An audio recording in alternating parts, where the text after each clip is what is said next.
good evening. I'm Sanjay Bahl, co-founder and CEO, StarLeaf Talent Solutions.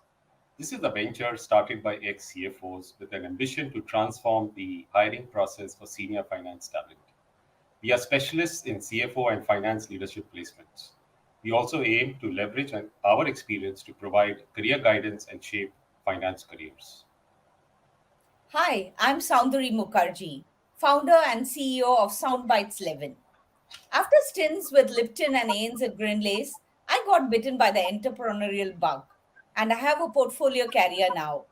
I wear a few hats as an organizational consultant, business storytelling coach, faculty, mentor, facilitator, and speaker. My big, hairy, audacious goal is to help leaders and teams drive business outcomes, build a personal brand, and be more human at work through the organic power of business storytelling.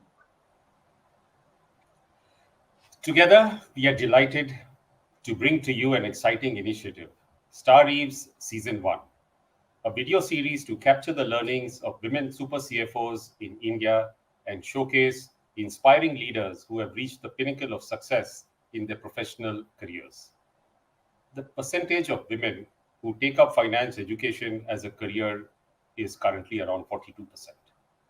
However, with women holding only 5% of finance leadership positions in the country, the leadership pipeline shrinks considerably for women. Considering this ratio, we want to call attention to the stories of women finance leaders who have overcome the personal and professional challenges to achieve success in their careers. And thus, StarEves was born. In season 1, we bring to you conversations with 5 such outstanding women CFO leaders, each of whom have scaled the summit of success in their professional careers and have gone on to lead and inspire large finance teams across the country and overseas.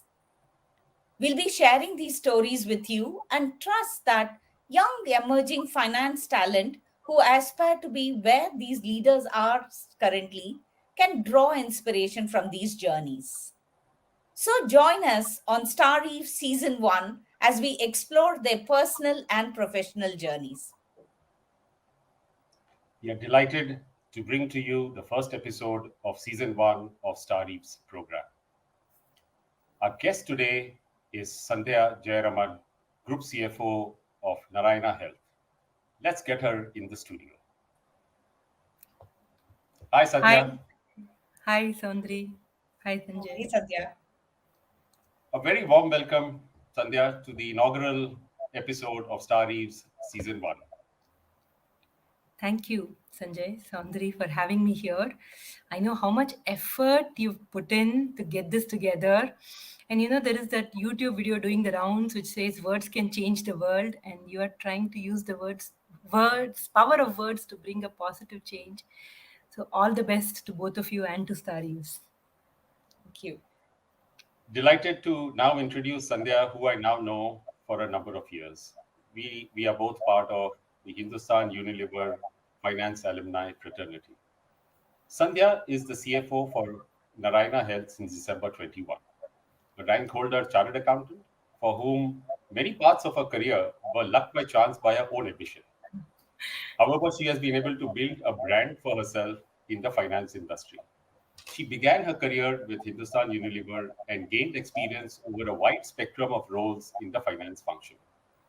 After nearly a decade and a half with Unilever, Sandhya moved to Wipro, where she worked both with the technology and enterprise division of Wipro.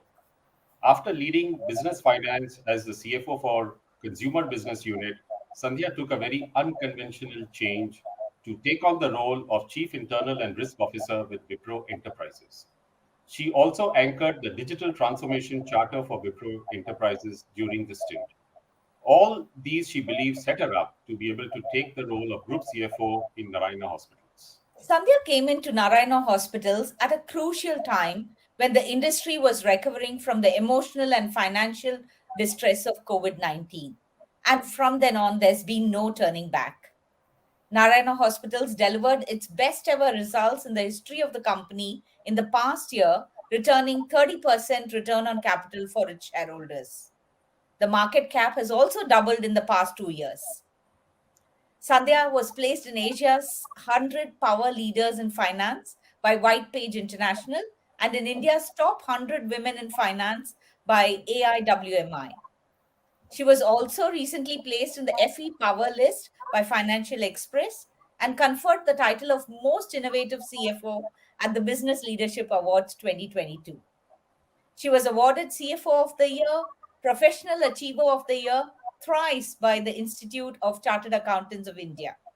She was placed in the top 50 young leaders in India by Economic Times, and the accolades continue.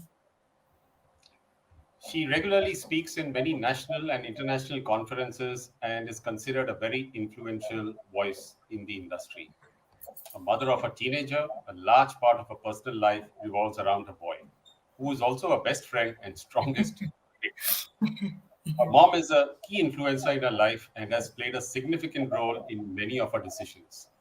But more so, she is a biggest source of strength and holds her together in more ways than one. Welcome once again, Sandhya, to the show. Delighted to have you here. Thank you. Thank you. Yeah. Sandhya, as they say, let's start at the very beginning. So let's start by asking you about your early school life, where your journey began. Talk to us about that phase, how you chose your career, and what are some of the influencing factors at that time in your life? Sure. So I come from a very protective family in Chennai, where my life path was kind of pre-decided. I was that quintessential nerd at school. Through my graduation CA articleship with long plaited hair, zero, maybe negative fun quotient. Life for me was that of a typical middle class South Indian girl. It was all about drop dead studying, coming into the top three in every academic thing, including any Olympiad exam, anything. I don't even remember the number of exams I took at that point in time, and finally getting into a public sector job in Chennai and settling down. You know, personally, I always wanted to become a doctor ever since the age of 3. I think it was mainly inspired by our family doctor. He was everything to me, like friend, philosopher, father, guide, mentor, God, like that. Unfortunately, he's no more, but still my guardian angel. But I wanted to follow his footsteps. So I kind of topped my class in class 10, and everyone in school expected me to do science, including me, by the way. But my mom strongly believed that I should get an accountancy degree because she felt that it's one of the few degrees where there is no reservation. You're not differentiated by any way, and like any other typical girl of that time, I burnt my dreams and of becoming a doctor, walked into a commerce classroom, longingly looking at my friends who walk into the biology lab. I think I'm making it filmy, but like that. Uh, but life has its way of giving back to you. I work in a hospital today, and even though I don't treat patients, I get immense satisfaction that we are able to serve so many people. And Narayana is the best thing that has ever happened to me. But we'll come to that story later. What makes me happy today is that more and more girls make their own choices. They have the ability to voice themselves, they have the support of their family to do what it takes. And at the same time, I also want to say that at times in life, you can't always get everything you want. Sometimes things do happen differently and than how you would like it to be, but the only way is to embrace what life gives to you with full acceptance and try to give it your best and make something meaningful out of it. That's really a very heartwarming story behind your career choice. Uh, Sandhya, the first job always has a special place in our heart. From securing the All India rank in the Chartered Accountancy exam to landing your dream job are two very important events. Tell us about how you landed your first job. I know there's a very interesting story behind it, almost like it was meant to happen. True. So, like I said before, my mom was that biggest influencer, decision maker in my life. She had it all planned out, and life turned out exactly the way she wanted, or at least she thought. I finished my articleship in a very reputed firm in Chennai, cleared all my levels of CA in first attempt with the rank, and then bingo, I landed a public sector job. So all as per Amma's dream. So she thought it was a done deal, but life had other plans. I had attended the HUL interview at the campus and had gotten selected for the next round. By the time HUL called me for the next round, I was already into my first job with a very reputed PSU in Chennai. It was a time where there were no cell phones, no home computers. You'd go to a browsing center to check your emails, which I stopped doing the minute I landed a job. So when I was at work, I think HUL called my residence. That was the only number they had, and that I was selected for the next round, and I should come to the local Chennai branch for an interview. My mom panicked. She didn't want to disrupt everything that had fallen into place for me, so she didn't tell me about the interview call. Ideally, there are people queuing up for roles in HUL, and no one really cares about a nerd in Tamil Nadu who doesn't even call back.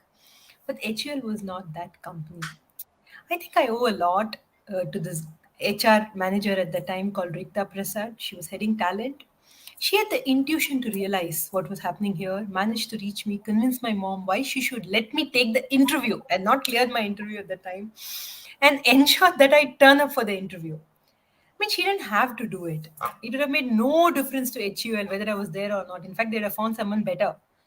But she thought she had to go that extra mile for someone she didn't even know. She cared. And she left a lasting impression on me. To date, I go the extra mile to bring women back to work because I know I'll never be able to give back to Rikta for what she did for me. But every occasion I get to give forward, I grab it with both hands. That is such a powerful statement, Sandhya. It resonates a lot, with us, uh, having gone through our past, experiences in our careers. In fact, every opportunity that I get to give forward, I grab with both hands. That is really a power-packed statement. This is also the philosophy with which we started StarLeaf Talent Solutions. Use every opportunity to connect with the finance community and help shape careers. The StarEves initiative, in fact, is designed to exactly serve this purpose: is to give back when you get the opportunity. And this session itself will have so many gems that I'm sure will resonate with a lot of women finance professionals and others as well. Sandhya, you went on to spend 12 years in Hindustan Unilever. I remember my journey in HUL, first as a management trainee and then 14 years in diverse roles. It involved lots of travel across the country, working on different projects with tight timelines and deadlines to be met. Uh, Now, what was your experience in coping with the tough travel schedules, deadlines? There was a lot of rigor involved here. So, how did you cope with this? So HUL happening to me was a stroke of luck and Rikta, maybe. But the system is designed to give you the best of experiences. People are rotated every 2 years. Even though after marriage I had to be in Bangalore, the system worked around that and gave me experiences across supply chain finance, business finance, shared services, IT, project management, controllership.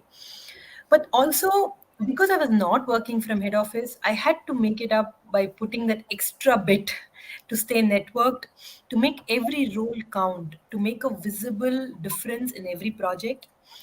The other learning I had was that travel is important. It is not easy, especially when your child is young. The guilt of leaving him behind and traveling kills you. But no matter how much one can say that the world is digitally connected and all that, there is no substitute for physical connections. It makes you a different person. I've never said no to an important travel because it is important in shaping your ability to lead, in shaping your ability to deal with situations, adapt. Sometimes when I have to go on longer travels, I used to travel with my mom or mother in law and take my child with me. Every decision cannot be looked at financially. It is okay if some decisions are financially burdening or expensive. Flight tickets at that time weren't cheap, but it helps you keep your sanity and helps you accomplish more. That is priceless. I love what you said about being conscious of the networking piece as well. The fact that you were not necessarily in a head office position and what you need to do. And I think that's a gem for young women professionals. And personally, I've also seen that a large part of my own work benchmarks and standards saw their grounding in Lipton when I was working in Lipton.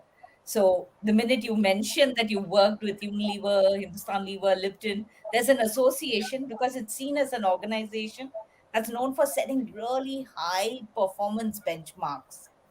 So, what was your experience, Sandhya, in meeting those high performance standards and expectations that HUL is famous for?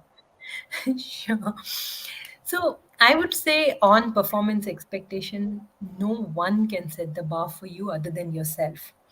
No, HUL has this culture of setting up goals and objectives, GNO, that the organization has given to you, and you're required to meet, beat expectations, manage stakeholders, maybe manage perception. That is one way. I have seen many people be reasonably successful just doing that, but your commitment to yourself is equally important. If you're not stretching yourself and you're taking the easy way out, there will come a time when you will only be good enough and never outstanding. When I was right out of maternity, I took a project role in IT. At that time, my child was a colic baby and used to keep me awake late at night, rocking him on my shoulders. But that was also an opportunity. I had that extra me time. So I used to use this to study IT and understand how technology works. I studied SAP at that time. It gave me an extra edge in that project, but to date, people tell that I have a better appreciation of technology. That late time studying at that time had a huge role to play in that. When I was once given a role to as a finance partner to set up a 2000 seater India GCC for Unilever, I realized that you cannot create value by sitting on the outside and managing the numbers. So I took the role of project management. So starting from the color of the carpets to the design of the floor, I was part of everything. It gave me a very different learning, exposure, network, and understanding, and but also a lot of recognition within HUL and Unilever. When I left HUL, I had this handwritten note from the then CEO Nitin Paranjpe, and I've got this framed on my desk actually. It said, "You'll be missed, both for what you've done, but also how you've done it, with passion, integrity, and commitment. In fact, you would be a role model for many on each of these counts." I mean, it was so touching for me to for Nitin to say that. But really, what I feel is that, of course, HUL sets very, very high performance benchmarks, and but it's not about what benchmark the company sets for you, but what benchmark you set for yourself, and it should be way above. So Yeah, that. I mean, totally. One, the colicky babies totally connects to begin with. And what an amazingly motivating note to have and hold and look at, which will just set the tone for you every day, right? Amazing. Indeed. Yeah. I moved from being a finance professional to now working on the human side of business. And I always feel that there are these two characters on my shoulder, which are pretty balanced when I run my business. But for a finance professional, navigating the career choices is a tough task. And that is also where people tend to stagnate in their careers. Now, you've had very diverse experiences in terms of the organizations and roles that you straddled. What would you advocate for professionals, especially in the first 10 to 12 years of their career? Should they change jobs, change roles, go through diverse experiences, or should they choose stability and stay in one place? So I'm a believer, little old fashioned that way, that tenure is important. We think that we learn the job in the company, but really we are embedding ourselves into a new universe. For us to learn to be successful, we need to understand the undercurrents, the values, environment, the leadership style, the driving forces, and see how we can be part of it in a meaningful way in the ecosystem to create value. Now, this cannot happen if we change companies every 2 years. But for us to be able to create value, it is also important that we belong, and this comes with time. Um, at the same time, within the same company, we must try to derive as many experiences as possible, either with different roles or doing new things in the same role. So, when I was about 5 years in HUL, one of my mentors asked me to draw a career wheel. So, she asked me to plot what do you want to see in your career wheel? What type of experiences you want to gain? What type of professional you want to become? Drawing that career wheel was a very useful exercise for me. From drifting from one role to another, I started focusing on experiences. Even though the role descriptions that I got didn't exactly match the role that sat on my career wheel, but I could carve out niche within those roles to learn those competencies. For example, my career wheel had a stint in taxation, which I never did. But in every role I did, every tax project I took, I went to it full on. I would do the research, study the case laws, meet the lawyers, meet the tax authorities, represent the hearing, file the application, the whole 9 yards. And I had that opportunity to do it across roles. So even though I never did a tax stint, I covered reasonable breadth. Well, that's great input, Sandhya, for a young finance professional to learn from what you just spoke about. I think preparing a career wheel, focusing on experiences rather than roles, is such a powerful input. Let me now touch upon a topic which, in my own experience, is often less spoken about. Everyone talks of successes and gloats about them, but that is, you know, uh, you know, is the other side of the coin. What about coming to terms with failures?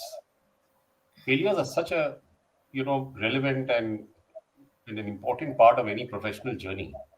I've been through some myself, and I've learned a lot from them. However, coping with failures is what makes a big difference. What's your take on this? Yeah, failures, of course, are an integral part of learning and becoming a better leader. Some of my learnings, maybe I want to start with an example. There was once, I made a really big mistake. I don't want to talk about it, but it was really big. I was really scared, distraught, shattered, I can say. But the leader I was reporting to at that time, first thing he did was that he took responsibility for what happened. And then he took it as a coaching moment, sat me down, and told me what I could have done differently. That stayed with me. Another aspect is that sometimes we don't really get the outcomes we want. Sometimes we work with people who don't live the values we expect from them. Sometimes we feel suffocated. Sometimes you don't think certain actions were fair and honest. There can be many moments of disappointments professionally, and I've had my fair share of them. But when you go through these phases, what helps me is anchoring to a larger purpose, professionally, personally, and spiritually. Professional purpose is like the resonance with the organization and whether directionally, is this a place you want to be? Personal is to own the identity of who you want to become and whether what you're doing leads you there. And if so, it gives you the strength to go through the pain, you know. And finally, spiritually, I know spirituality is a very personal choice, so I'm not going to talk too much about it, but it can be a very powerful anchor. Lovely, lovely. I love the framing around how you've touched it for yourself. I mean, this is also a wheel of thoughts on your personal, professional, and spiritual anchors which keep you going. So, very, very powerful. I heard this conversation with Arundhati Bhattacharya mentioning that a lot of the times, she was asked how she dealt with the three M's in her life, which is marriage, motherhood, and mobility. And she replied that she did it with one P, which is partnership with the family at home, the ecosystem partnership at office, and that helps her go through her ups and downs in her career. How did you deal with this, Sandhya, and what were and what are your support systems? Actually, in matters of these, it's very difficult to give a one size fits all recommendation like that. Each person's situation is different, support systems are different, emotional conditioning is different, what one wants out of life is different. And it's very difficult to say that everyone can manage the partnership, can manage the balance. Um, for example, say whenever I've had health issues or need help, my sister or my mom would drop everything and come running to me. My sister sacrificed her career progressions multiple times, choosing her family or my parents or me over her work. I mean, does that mean no, she's not cracked that balance? I mean, absolutely not. That's her balance. So the starting point I would say is whatever choices you made for yourself, it's okay. So instead of saying what worked for me, I want to leave a pointers which I have learned from my experiences with, my own life and working with many others who go through similar challenges. One, we have to ask for help from the ecosystem, from our life partners, from family members. If we have built genuine relationships, people will support. We can't do it all by ourselves. We can't kill ourselves with guilt. It's difficult. But when there's so many balls in the air, we will keep dropping. It's okay to drop a few balls. You can't be that perfect mom, perfect wife, perfect sister-in-law, daughter-in-law, aunt, and still support a demanding professional life. It's not possible. People will understand. If they don't, you really can't help it. And we have to develop pride in our work. We have to create impact. We have to do something that matters. That is the coping mechanism for the stress. If we look at work as it pays the bills or keeps me occupied, it is the first thing that we will drop when we come under pressure. We will have to fall in love with our work. If we look at our work as an expression of ourselves, like a portrait we are creating, we will build the emotional resilience, solve the issues that come with it. And when we take a break, we have to find that moment when it's the right time to come back. For most people, they won't have someone who will come and motivate them and say, please come back. If they don't want to come back, they'll have the full support. People will say, it's the right decision, keep extending your break. We have to motivate ourselves. And finally, we have to take the responsibility of bringing other women back to work. Both in Unilever and more so in Wipro, I had the privilege to work with return to work programs. Giving is the best form of emotional healing and nourishment. The more lives you impact, the more you feel what you do matters. And it gives you the energy to keep going. Lovely, lovely. Especially liked what you said about no one size fit all, but leaving all those pointers, which are like absolute gems you've shared with us so far. And I know I'm making my notes, as will everybody who is listening. So segueing a little bit from the past to the present, in that sense of really present, what does a day in the life of CFO Sandhya look like? What's your routine? What do you do before you leave to for work in the morning and so on? So I'm very fortunate that no day is the same. I do try to ensure that I get my little dose of exercise before I leave for work in the morning that keeps me sane. Narayana is an amazing organization. The overarching purpose that we want to make affordable healthcare a reality, something that inspires each and every one in the organization to go that extra mile. But I also feel very empowered to do what I think is required to be done. I have an excellent team fully committed to the mission, a very energizing set of peers and business stakeholders who give you a seat at the table to express yourself and at the same time act like a coach. I'm relatively new to the healthcare domain. Many times I don't understand the terminologies or why certain things are done in a certain way.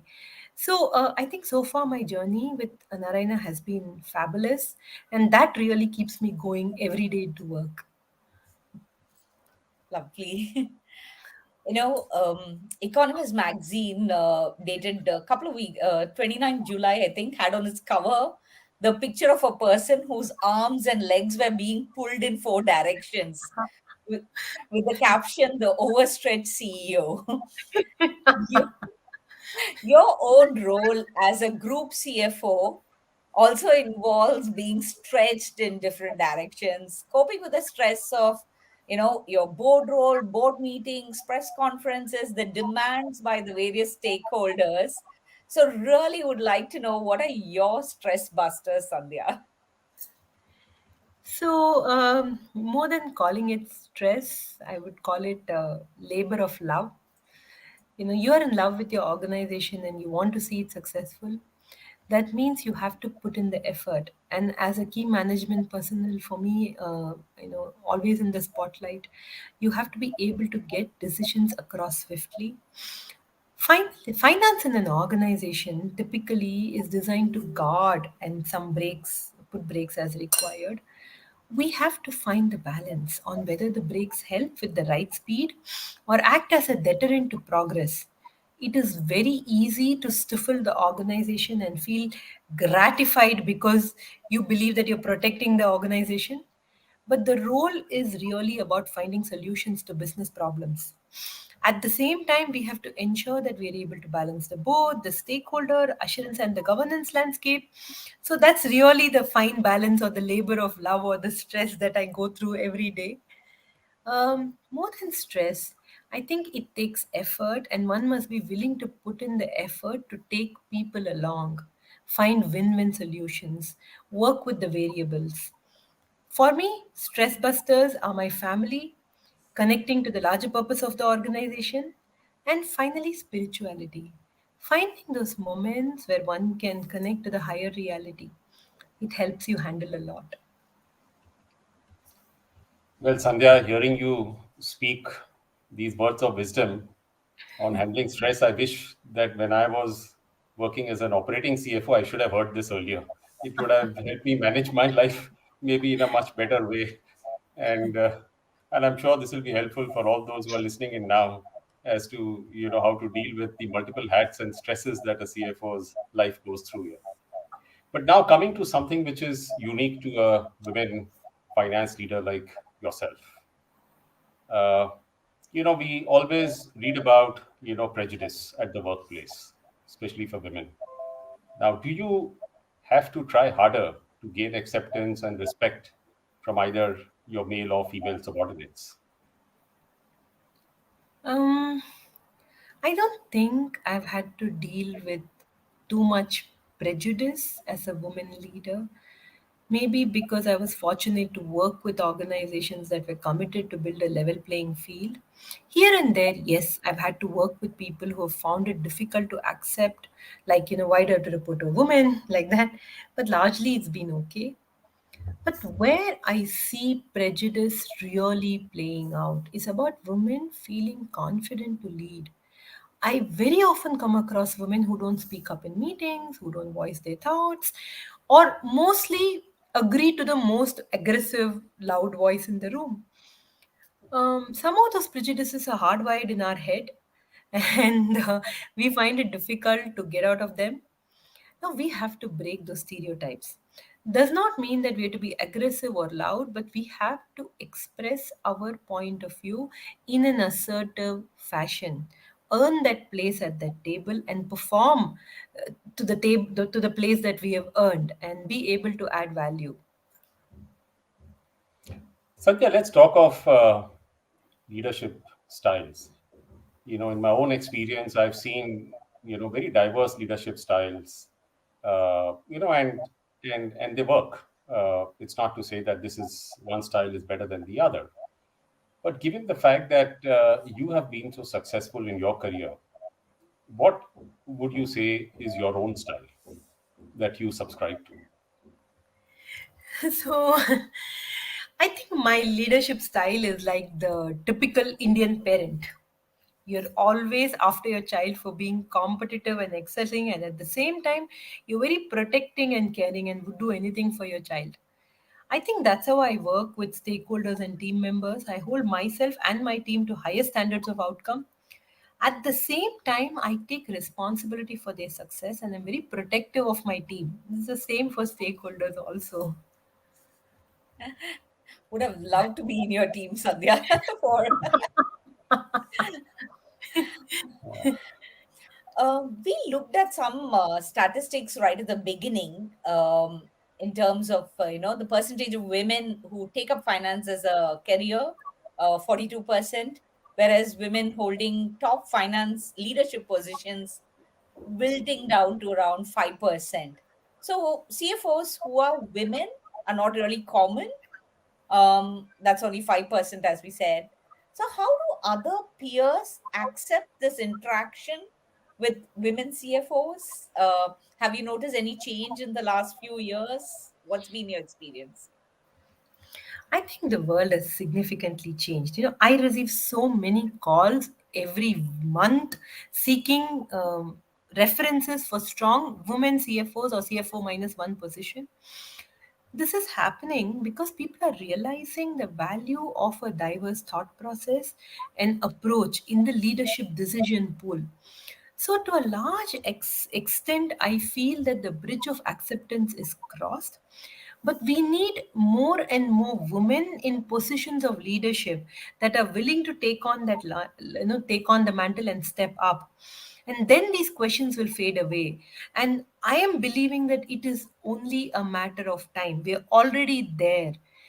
It is only a matter of time that we will be a country or we'll be a world where 50% of finance heads or 50% of any leadership position will be women. I know there are stats that say differently, but the speed at which I see women take on leadership positions across, I think it's only a matter of time.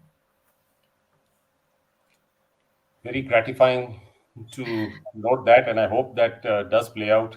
And that's one of the purposes of having this conversation with you, is to have influence in some way, the lessons and the wisdom that you have gained and you are now sharing with everybody. Sandhya, you achieved so many laurels and you are a role model for many young professionals. I want to get into a section now, which is possibly are not so pleasant topics to talk about, but which are very relevant for women finance professionals in particular. I have a candid question for you, and I want to ask you about a topic also which is often brushed aside in the corporate world. Harassment and discrimination at work for women is one of the harsh realities that some women have to face. It is an ugly facet of corporate life and often leaves an unfortunate emotional scar on those who go through this.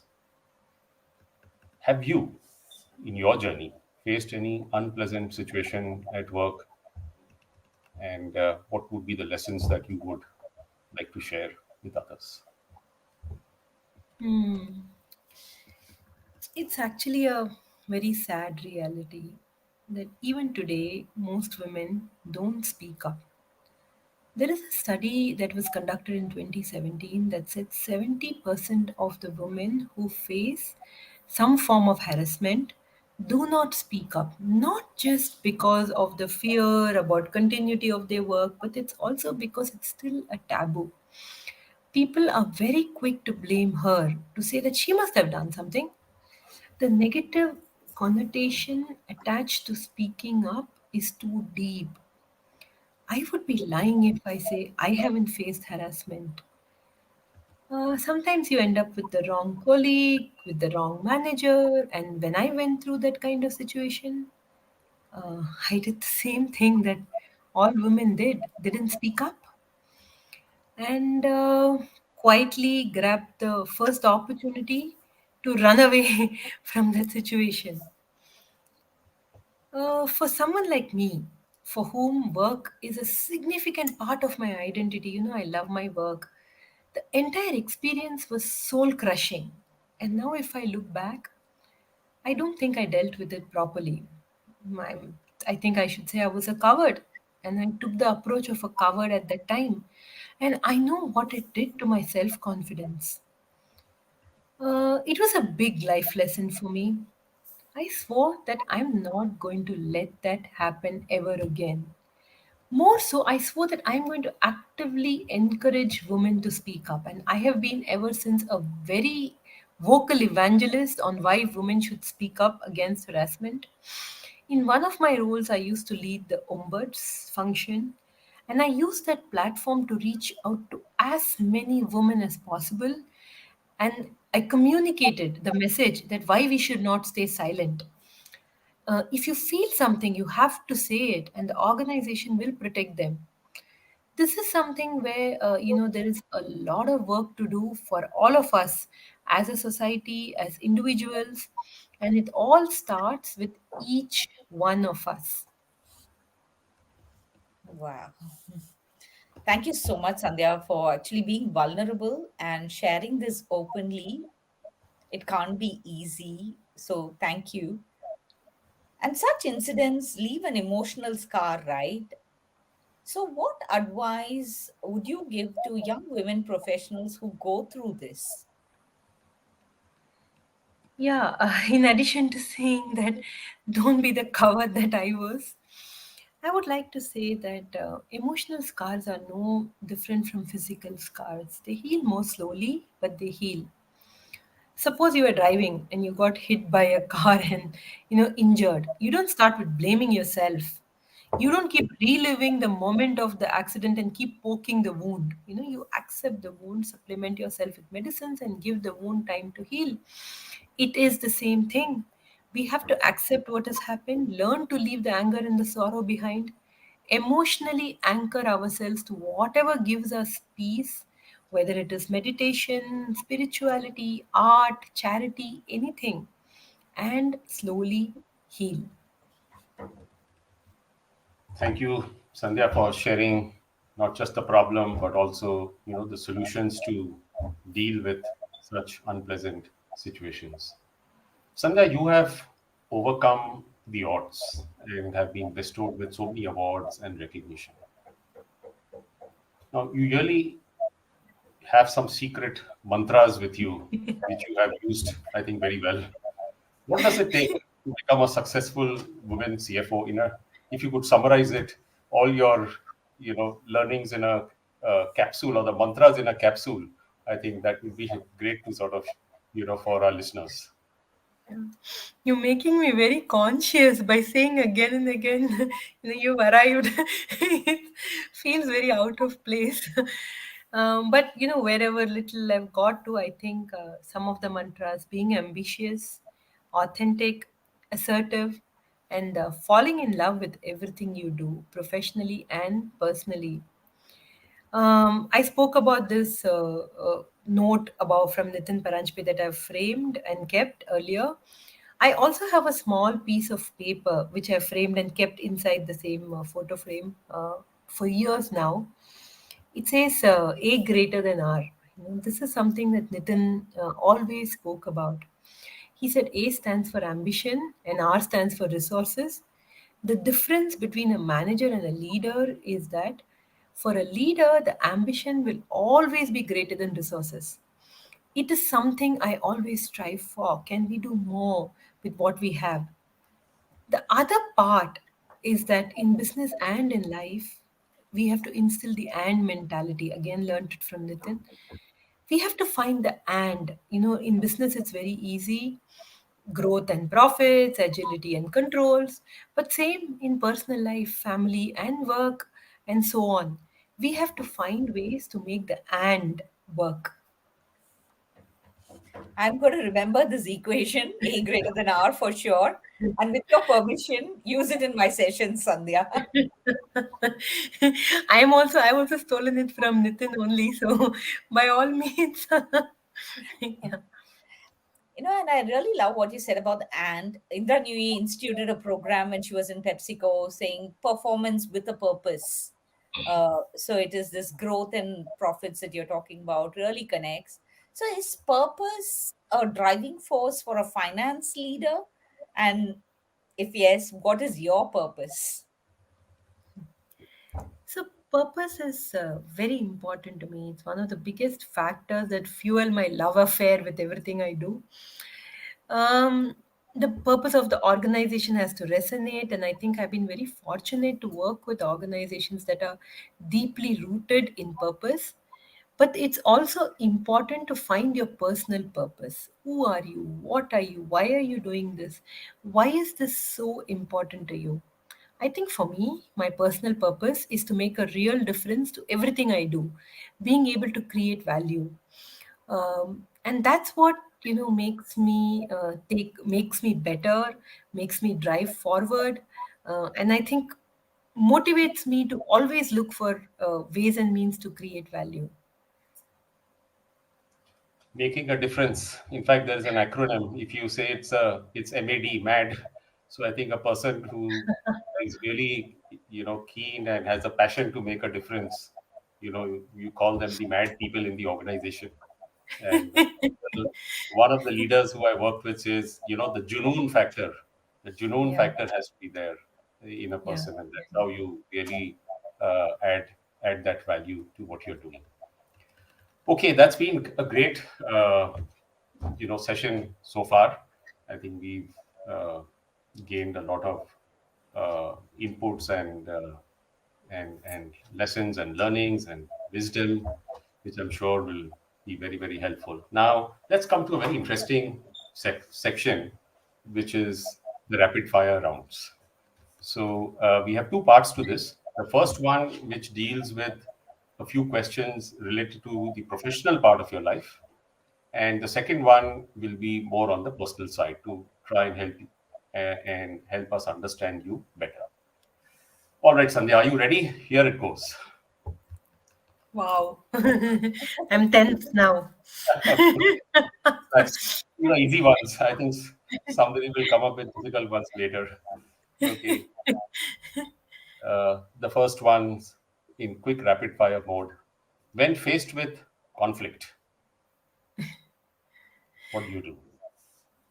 Fight or make peace? Uh, this is easy, is it? Okay. It depends.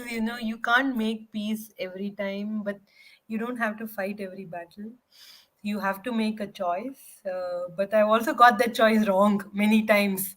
So I think I'm a bad, bad example to answer that. Yeah.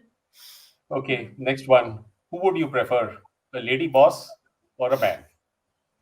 I would prefer a boss who understands me and will be invested in making me successful. Well spoken. Politically right. So, what is more important for a finance professional? And this is the question that comes up very often. Strategic focus or a lot of operational and attention to transactional detail? So we do need strategic focus at the time of decision making, but when we are executing it, the operational detail is what makes the execution happen. So it depending on which hat you're wearing on that day. EQ versus IQ. What would you choose? EQ, EQ. EQ Okay, is amorphous. You can always give yourself some EQ quotient and get away. IQ, right. you have to be born with it. So, Well said. Hybrid model or work from office? What would be your choice? I'm a little conservative here, especially in today's time. I think I have to go into hiding after this interview. But I am a more work from office person. If you have to fall in love with something, you have to be there, touch, feel the values, the culture, the ethos. And I feel it's very difficult to get that level of immersion virtually. That's from my Sandhya, side. yeah, yeah. Sandhya, your answers have been rapid and fiery. We want to move on to your personal life now to make it a little bit God. more exciting as well. So here are your questions. Equality at home or only in office? It's a tough one. I would say equality at office came through more easily. Equality at home was a journey.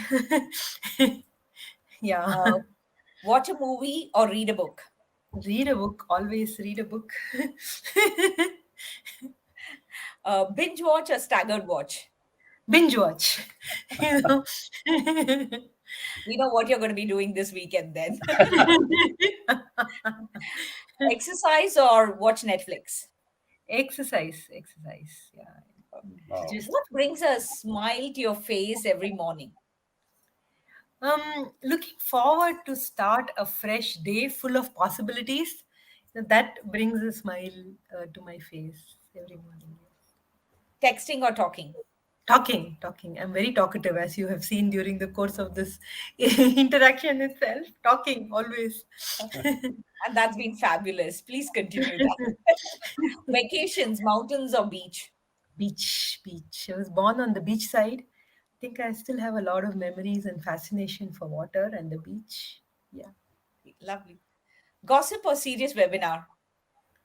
The diplomatically correct answer is the latter, but informal circles have a important role to play in success.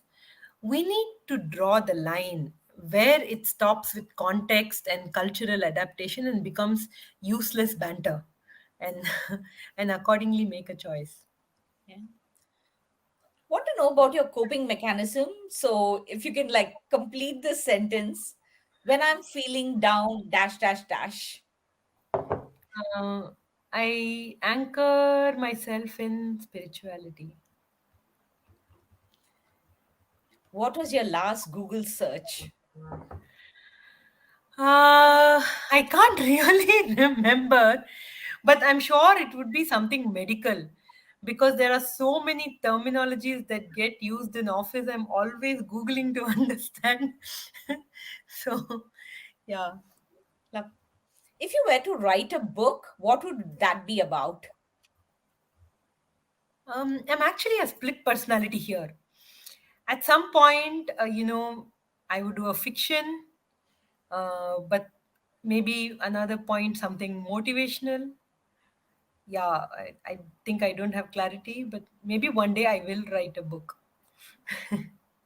Okay, as a finance person, I think this is a good question to ask always. What is that one thing that you regret spending money on? Actually, guilt spending on my child. I think I have burnt a lot of money buying useless stuff for my son. If I think back, I think I was on a guilt trip. Maybe I was feeling guilty that I was not always with him and I would just splurge on buying stuff for him. Once I bought a set of 10 storybooks, it just had 10 stories. And I kind of paid like some 30K for that book because, the way the salesperson convinced why it's the best thing that could happen to my child. So, yeah, I think that would be, I've done a lot of guilt spending that way. Yes. Wonderful rapid fire. Uh, Great questions and lovely answers. I think, Sandhya, it's been absolutely an amazing interactive session and learning for us. We've learned so much about you, about your personal life, your success factors, your interesting stories, and of course, your own professional journey and challenges, that you have faced and experiences that have taught you and the learnings that you have shared. Now we are coming to the last segment of our session. This brings us to a question which I have often asked myself during my career journey. Uh, if I'd not been a CFO, then what? And what would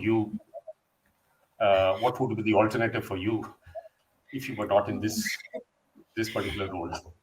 Maybe a doctor, and if I didn't clear NEET, then maybe a social worker. Interesting. Yeah. What would be your advice to young women finance professionals or people who are in their mid career and have aspirations to be a CFO? If you have to give a quick mantra to them, Be at it. Like Nike says, just do it. Like that, be at it. lovely. Short and powerful. Sandhya, coaching and mentoring is something which is very close to my heart as well. And I want to pose this question to you. There's a lot which is spoken about, and there are a lot of initiatives which are being taken now. Do you think coaching and mentoring for women finance professionals in particular would make a difference to their career and help them, especially during the challenging times that they face, all the challenges that we have spoken about during this session with you? Oh, no, absolutely. And coaching and mentoring are extremely important. But I want to also take a detour and call out about that we should be comfortable seeking professional help. We feel that mental health has to be managed on by our own. That's not true. If we need, we should seek counseling. Of course, we should seek a professional coach who helps us progress, see things with a fresh set of eyes, help us channelize our thoughts. We should seek and get every help we can get. Lovely.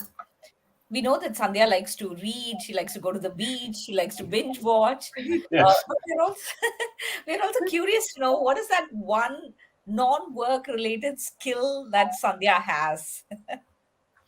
Actually, nothing. That would be the right description. But then, given that you've asked me this question and put me in a spotlight, and I don't want to walk out of this interview saying, see, this girl, I knew this is that quintessential nerd that only works, works, and works. So I want to let you in on a little secret that I haven't talked to anybody. I mean, not too many people know. Like, I love writing, especially poetry. I'm not going to tell you where I write. I still write in a pen name. It's my own safe place. Nobody connects it to me. But I love to write, and maybe eventually I'll do something with it. Wow. Sandhya, is there a favorite song that you would like to share with us, which you hum always at work or at home? If I sing, your audience will run away for sure.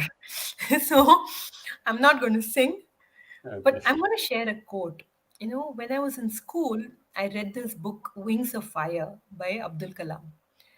And that book was like a foundational influence for me. After reading that book, that was the time I told myself, I have to do something with my life. And there is a quote in that book by Edwin Markham, which I think has shaped my personality, represents the very core, and really sums up who I am. So I want to share that quote with you here. It is, for all your days prepare, and meet them ever alike. When you are the anvil, bear. When you are the hammer, strike.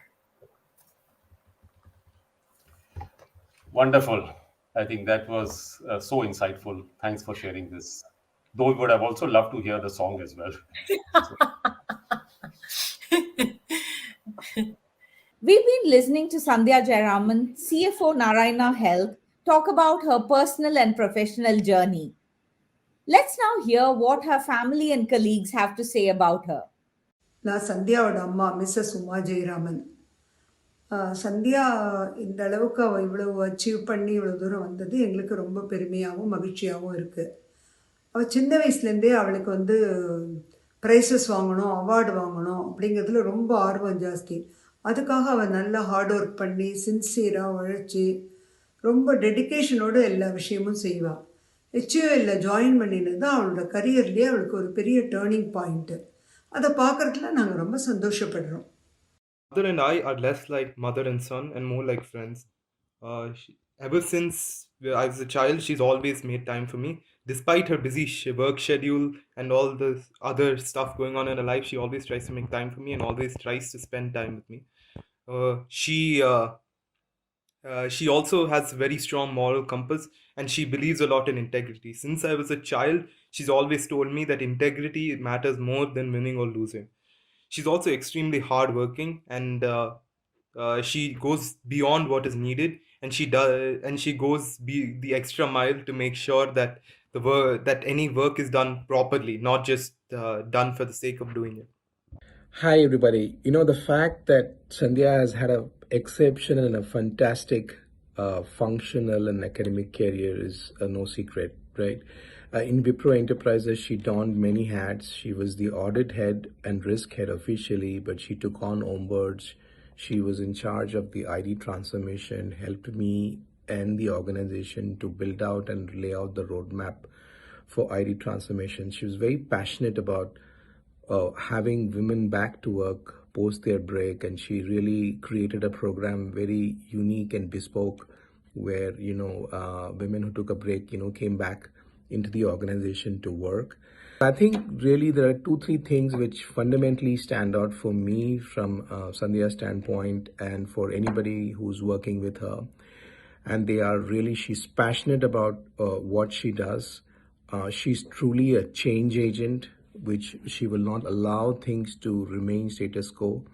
And she's really a rainmaker. She will try to be the best in class personally and for the organization. So she will benchmark with the best. These 3 qualities for me really stands out, because in any role you give her or anything which she does, either in her personal life or in her professional life, she has very high standards, and she pushes the whole organization, including herself, to get to those standards. So to me, she's an absolutely a great asset to any organization she belongs to and to the people she interacts with. So all the best, Sandhya. Thank you. She's a person I know for almost a decade now. I think one thing that comes out very clearly is the wherever she's around, wherever she is, you'll see a lot of hustle bustle around her. She is like a busy person. And that's something which comes to mind based on when I knew her initially. You'd always see her rushing from one room to the other, from one call to the other, and she'll always be juggling many things around. So, that's very unique of Sandhya. And I think she was in a hurry to learn and grow. Very ambitious person and willing to put in the hard work for it. So the big change I see in her, which I also keep telling her, is that I'm quite surprised to see the stillness in her, in the sense the depth she has got over the years. Huge amount of empathy has come in. She's suddenly grown really fast in the last maybe 5-6 years, if I think, and she always sees the other's perspective. I really hope the best for her.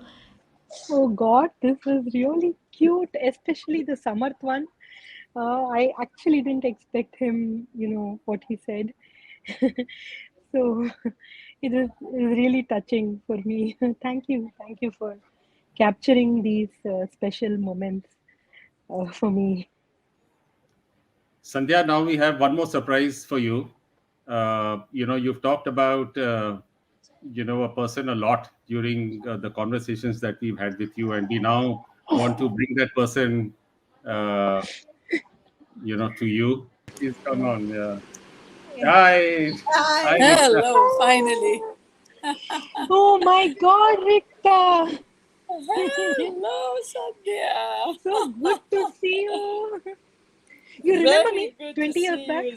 Of No, course, 23 years I back. remember you.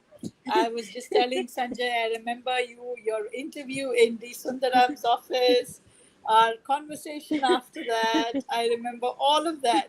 I was telling him as well my impressions of you, somebody who was so uninhibited and so beautifully authentic. I remember you very well, Sandhya. I am really touched by Amazing. Sanjay, because there hasn't been an occasion where I've spoken about my career and I have not spoken about you. Okay, my story always starts with Wow. you. And everyone knows Rikta, whoever has heard my story. And I have never reached out to you at all in all these 20 years. I don't know why I never reached out, but then this is like so touching for me to see you. Wow. Yeah, so I was, when Sanjay was explaining to me, of course, during since I was the campus recruitment manager, yeah, I must be about 120. Yeah, I was just giving him some numbers. I must have got in touch with so many, but I remember your specific case and your interview really well. But of course, Yeah. I mean, I was the recruiting side, so to that extent, I remembered all the the conversations what it took. But how do you remember it, Sandhya? So I don't think I would have ever, my career would have never gone the direction it went if you hadn't taken the extra effort to get my family aligned, get me out of that comfort zone that I was sitting in. I know how much work you put in. You made Padma Priya speak to my mom and convince her, saying why it's safe for her to allow me to go to HUL. I'm not sure if you remember so many calls you made to my mom, to me. Yeah. Constantly you were behind her, and there was a language barrier that you could only speak English and my mom could only speak Tamil. So you got somebody who was Tamil speaking to come and speak to my mom so she understands, why this is important. I mean, I will never forget what you did to my life, and you really set my career forward. 23 years after seeing you in person, it's like very, very, very No, special for me. Sandhya, you're too kind. Yeah. Of course, the reason why all of this fell in place was because of you, not for anyone else. Yeah. There was something special about you, which was so very clear to all of us. So it was never about me, it was about you. It's That's really very kind outstanding. of you. I mean, I've been seeing you on LinkedIn because obviously Sanjay had mentioned your name, but I remembered you as Sandhya Sridham Yes, at indeed. that Yes, point of time, right? So I've yes. seen you grow, and there's no greater pleasure than to see somebody whom you've recruited to be doing so well in life. So congratulations! It was always about you. Thank you, Rita. Thank you. And Sanjay, very Okay. grateful. I don't know how you managed to find Rita and bring her on this. I mean, so grateful to you, Sanjay. And Rita, I want to again say thank you to you for Not at going all. out of the way. Many times it's just you can be yourself, just doing what is required. But very few people have it in them that they don't draw that boundary. They go what it takes. Like I keep saying, if I didn't join that day, you'd have found a better person maybe to join HUL. But that's not what you were looking at. You were looking at saying, here is the girl, maybe I should create this opportunity. So if there are hurdles, I have to take that extra effort to debottleneck, not because my job description says it, because I feel for her. And Sure. you don't have so many people like that today in today's world. And Rikta, you are an inspiration. A Wow. lot of TA professionals should learn from you. And thank you, Sanjay. Thank you for bringing Rikta here. Yeah. Thanks to Rikta. I mean, she's joining in from Tokyo. I think she was away on a holiday as well, and she responded. And so, Oh, thanks a lot. No, not at all. Maybe wow. a short question, Sandhya, to you. How does your mom feel about your career? Oh, she's very happy. I mean, I think it took her Okay, some that's time to good. see what all this meant and come out. But she is, and more importantly, I think one of the reasons I've been able to move forward is that she's just been there for me. Sometimes I have to make like short notice trips, and she will take an unreserved ticket from Chennai and come to Bangalore to take care of my child. And she's even traveled unreserved, traveled without tickets, like that. Somehow she'll take a car, something she'll take, and she'll come and land up in Bangalore overnight to take care of my son when he was small so I could travel. So she just went above and beyond once she realized what this meant to me. Yes, there was an initial hurdle that she had to cross, but I think she is my biggest supporter till date. Lovely. Yeah. Okay. Good. Thanks. Thanks, Rikta. Thanks for taking our time. No, not at all. It's been And a good pleasure. luck to you. Sandhya, this has been a delightful conversation, and I've enjoyed this so much. So many gems. I only wish that I had heard this while I was still in my operating life as as a career finance professional, and not now as an entrepreneur. Though I will certainly take out a lot of nuggets which will help me even now. So thanks for sharing all these gems and insights, and wonderful to have you on this program and anchoring really the first episode and the first season of StarEves. Thank you so much, Sandhya. Thank you. Thank you for giving me this opportunity. I think you really put me on some pedestal that myself can't see. But it was really nice, talking to both of you, sharing talking about things which I would have never spoken about ever, real. And I keep saying you should keep pushing your boundaries, and you keep pushing your boundaries. You pushed one more level on my boundaries on what I am okay to talk with or have spoken about. So I'm grateful to you for that. Thank you so very much for giving me this opportunity. It was lovely talking to both of you. Thank you. Wonderful. Thank you so much. To all our viewers and listeners, do watch this space as we come back to you with the second episode of StarEves Season 1. Until then, this is Soundari Mukherjee And Sanjay Bahl signing off. See you soon.